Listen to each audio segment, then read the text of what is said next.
Elsewhere, a middle-aged widow has threatened to sue a local contractor over shoddy work on a house which she claims was not built as per agreed standard. Rose Maingo, who had bought a land along Kangundo Road, Matungulu sub-county, was in agreement with the contractor to build her a 3-bedroomed bungalow house at a cost of 4.3 million shillings before she returned to Kenya.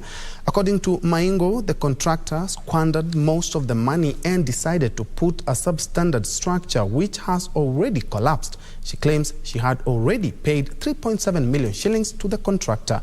Her sentiments were echoed by her neighbors who urged the authorities to take stern action on the rogue contractor.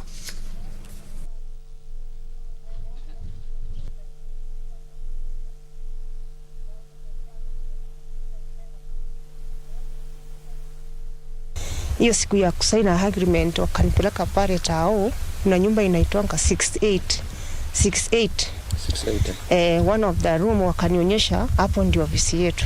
Sasa ikakuwa tumeandikiana na wafanyia transfer 1 million hata na intervals mpaka nifikishe hiyo 4.3.